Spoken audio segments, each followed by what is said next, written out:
How you, O Athenians, have been affected by my accusers, I cannot tell. But I know that they almost made me forget who I was, so persuasively did they speak, and yet they have hardly uttered a word of truth. But of the many falsehoods told by them, there was one which quite amazed me.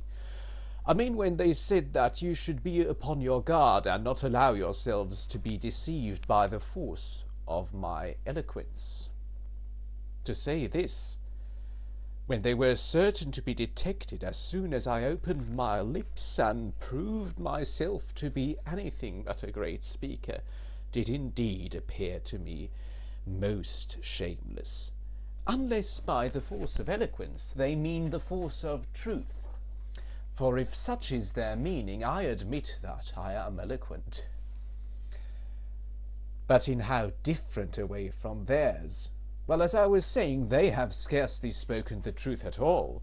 But from me you shall hear the whole truth, not, however, delivered after their manner in a set oration duly ornamented with words and phrases.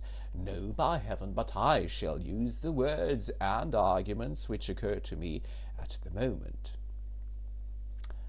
For I am confident in the justice of my cause, or I am certain that I am right in taking this course. At my time of life I ought not to be appearing before you, O men of Athens, in the character of a juvenile orator.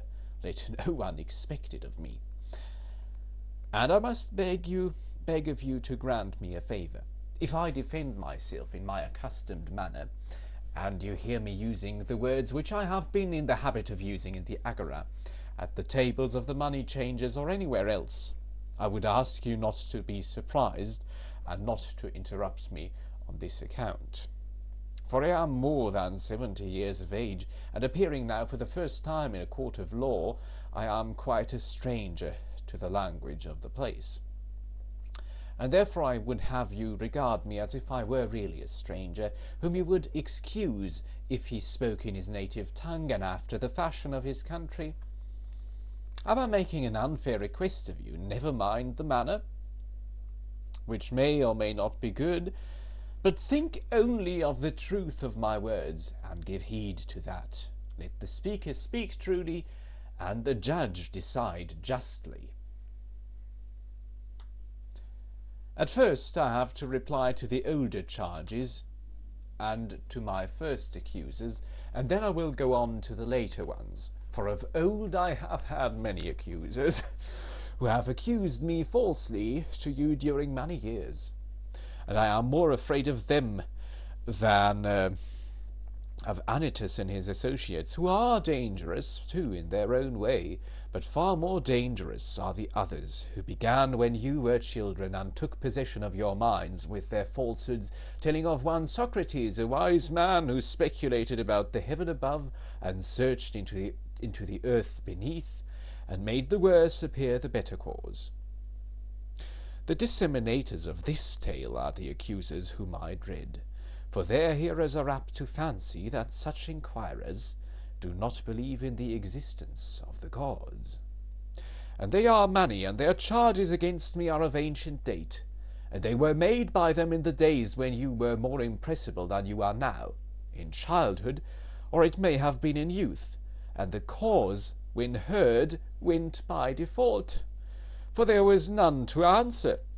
And hardest of all, I do not know and cannot tell the names of my accusers, unless in the chance case of a comic poet.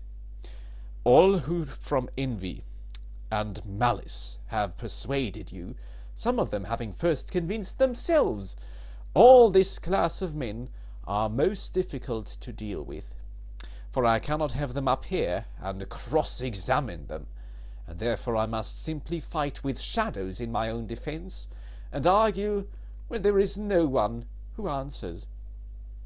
I will ask you then to assume with me, as I was saying, that my opponents are of two kinds, one recent, the other ancient.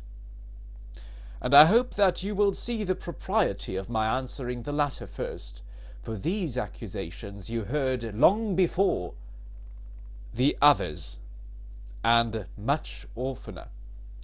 no, for these accusations you heard long before the others, and much oftener.